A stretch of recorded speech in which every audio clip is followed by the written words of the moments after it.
Buenos días. Bonjour. Ohayou gozaimasu. Es lunes. Nous sommes lundi. Getsuyobi desu yo. Time for Metacognition Monday, and we're talking about how your brain learns. If I can get you to think about how your brain learns, I can get you to learn quicker, and you can apply everything you learn in my class to all of your other classes. So today we're going to talk about embarrassment. And I've told you my story, but I'm going to tell it to you again because it's been a long time since you heard it. We're going to talk about the affective filter. So here I am in Japan. You notice I could walk really well. This was a 40-minute bus ride away from my dormitory. And not bus ride, train ride. We got on the train and went all the way to this beautiful, this is plum blossoms, ume. It's not sakura, this is ume. And they only bloom in March, and it's very, very rainy. And you see it's so rainy, we don't even want to stand in the puddles. My friend from the dormitory and me. And so we're standing on here because it's so rainy. It was a really pretty place. And here I am on the bridge, and the bridge is really slippery and everything.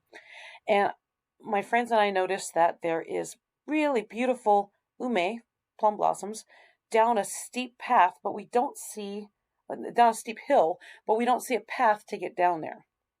So, well, okay, it's too muddy, it's too wet. Yeah, all right, well, I guess we'll just go home. And I'm like, no, this is a 40-minute train ride, and when are we going to be back here? Not till next March. So, I invented the phrase YOLO. I'm like, let's go for it. Let's try. Okay? So we went down this really steep, muddy hill to look at these really beautiful ume down there, and I fell right on my keister. And I'm lying on the ground, and I know I have a 40-minute train ride to get home, and I'm going to be the only Caucasian on the train. Everyone always looks at me like I'm Mickey Mouse, and they come up to me, and everyone, because I look weird, all right? At that moment, I jumped up and I said, take a picture of me. Because I knew from that point on, nothing could ever embarrass me. And this is what made me such a great language student, or student of anything. It's because I'm not embarrassed. I will try things, and I will fall flat on my face or flat on my keister, as you see here, and I'll just get up and dust myself off and try again. So this is the hugest thing I want to teach you, is that it's okay to be embarrassed. You just laugh along with everyone. This is a really hard thing to teach, and we call this the affective filter, okay? And the affective filter is that little voice in your head that says, I'm going to sound stupid if I try to say arre out loud. Everyone's going to laugh at me. It's better if I don't say anything at all. And then guess what? You never learn to say arre. You never learn to say You never learn to apply any of the skills because you've been too afraid to practice. All right. So this is going to prevent you from learning the language. So I want to show you how to get out of your own way. Okay, so let's say hypothetically, this girl doesn't know how to ride a bike. Okay, should she just stand and watch? Is that going to teach her?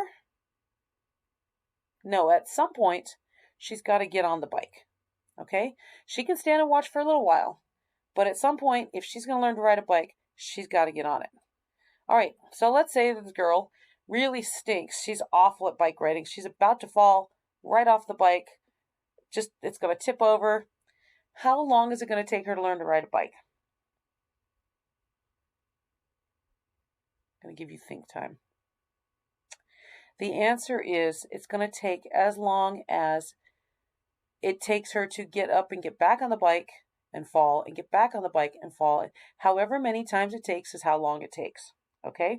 But if she falls and then she says, I need to take a break, it's going to be longer than if she falls and gets right back up. Okay? So this is why I'm so silly and hammy, if you're wondering. Okay?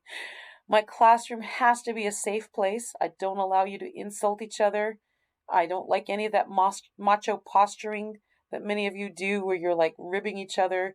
It eventually gets to you, okay? Everyone's got to be supportive.